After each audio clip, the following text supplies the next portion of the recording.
அனைவருக்கும் இதயத்தின் விநாயகர் சதுர்த்தி வாழ்த்துக்கள். விஞ்ஞான முறையில் ஊழலுக்கு வித்திடும் வகையில் தயாரிக்கப்பட்டுள்ள கோயம்புத்தூர் மாஸ்டர் பிளான் 2041 திட்டத்தை மறு ஆய்வு செய்து புதிய கோயம்புத்தூர் மாஸ்டர் பிளானை வெளியிட வேண்டும் என்று திமுக அரசுக்கு அதிமுக பொதுச் செயலாளர் எடப்பாடி பழனிசாமி வலியுறுத்தியுள்ளார். இது தொடர்பாக அவர் வெளியிட்டுள்ள அறிக்கையில், தமிழக அரசு சமீபத்தில் அறிவித்துள்ள கோயம்புத்தூர் மாஸ்டர் பிளான் 2041 நிலப்பரப்புகளை வேறு வகைப்பாட்டுக்கு மாற்ற வழிவகை செய்யப்பட்டுள்ளது. கோவை மக்களிடையே பரபரப்பையும் அதிர்ச்சியையும் இது ஏற்படுத்தியுள்ளது.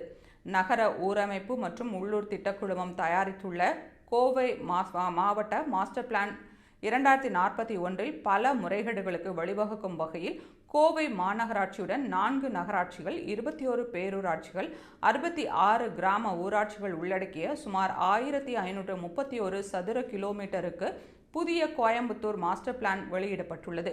ஏற்கனவே குடியிருப்பு நில வகைப்பாட்டில் உள்ள நிலத்தினை விவசாயம் மற்றும் தொழில் பிரிவுக்கு மாற்றியுள்ளனர். நில வகைப்பாடு மாற்றத்தில் ஆளும் திமுக குடும்ப உறுப்பினர்கள் நடத்தும் நிறுவனம் மற்றும் திமுக குடும்ப உறவுகளுக்கு மிகவும் நெருக்கமானவர்களின் நிலங்கள் என சுமார் ஆயிரக்கணக்கான ஏக்கர் நிலங்கள் குடியிருப்பு மனை நில வகைப்பாட்டிலேயே இருக்கும் வகையில் கோயம்புத்தூர் மாஸ்டர் பிளான் 2041 விஞ்ஞான முறையில் ஊழலுக்கு வித்திடும் வகையில் தயாரிக்கப்பட்டுள்ளதாக செய்திகள் தெரிவிக்கின்றன.